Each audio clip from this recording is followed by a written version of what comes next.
অধস্তন আদালতের বিচারকদের নিয়ন্ত্রণ ও শৃঙ্খলা বিধানের ক্ষমতা সুপ্রিম কোর্টের কাছে ফিরিয়ে দিয়ে ঐতিহাসিক রায় দিয়েছেন হাইকোর্ট। এছাড়াও রায়ে আগামী ৩ মাসের মধ্যে বিচার বিভাগের জন্য পৃথক সচিবালয় প্রতিষ্ঠার নির্দেশ দেওয়া হয়েছে।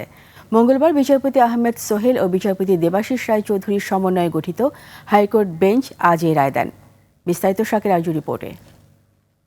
আপনার প্রিয় কাপড়ের যত্নে এলো এনজাইম সমৃদ্ধ Arik silver wash detergent powder 500 গ্রাম মাত্র 70 টাকা। প্রিমার্ক। নিম্ন আদালতের বিচারকদের নিয়ন্ত্রণ ও শৃঙ্খলা বিধানের দায়িত্ব ১৯৭২ সালের সংবিধানে ছিল সুপ্রিম কোর্টের হাতে, কিন্তু ১৯৭৪ সালে চতুর্থ সংশোধনীর মাধ্যমে রাষ্ট্রপতির হাতে ন্যস্ত হয়। পঞ্চম সংশোধনীতে যুক্ত হয় সুপ্রিম কোর্টের সঙ্গে পরামর্শের শর্ত, কিন্তু পঞ্চম সংশোধনী সুপ্রিম কোর্ট বাতিল করলে আবারও পঞ্চদশ সংশোধনীতে তা রাষ্ট্রপতির কাছে ন্যস্ত হয়। তবে প্রয়োগের ক্ষেত্রে সুপ্রিম কোর্টের সঙ্গে পরামর্শের কথা বলা হয়।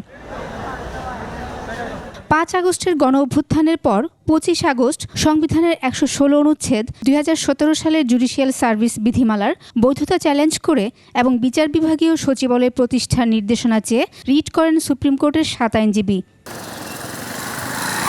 এই রিটের প্রাথমিক শুনানি নিয়ে গত বছর ২৭ অক্টোবর রুল জারি করা হয়, যার চূড়ান্ত রায় দিলেন হাইকোর্ট।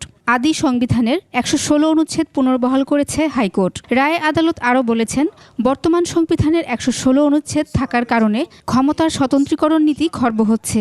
একই সঙ্গে বিচার বিভাগ সম্পূর্ণরূপে নির্বাহী বিভাগ থেকে পৃথককরণ হচ্ছে না, যা সংবিধানের সঙ্গে সাংঘর্ষিক। এই রায়ের মাধ্যমে নির্বাহী বিভাগের করায়ত্ত এবং রাজনৈতিক প্রভাব থেকে আমাদের অধস্তন বিচার বিভাগ মুক্তি পেল।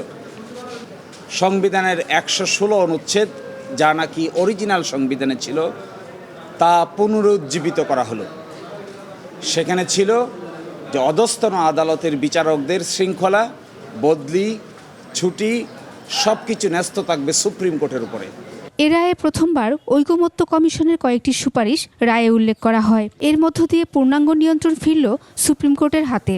এই দুই কমিশনই তাদের রিপোর্টে বলেছিলেন যে ১১৬ অনুচ্ছেদের সংশোধন করে বিচার বিভাগের কর্তৃত্ব সুপ্রিম কোর্টের উপর ন্যস্ত করা উচিত। তো এটা আমি আদালতের নজরে এনেছিলাম এবং আদালত তার রায়ে আজকে সংবিধান সংস্কার কমিশন এবং বিচার বিভাগ সংস্কার কমিশনের রিপোর্টের উদ্ধৃতি দিয়েছেন এবং আমি এখন পৃথক সচিবালয় প্রতিষ্ঠায় আর কোনো বাধা নেই বলে জানান আইনজীবীরা। শাকের আরজু, ২১ টেলিভিশন, ঢাকা।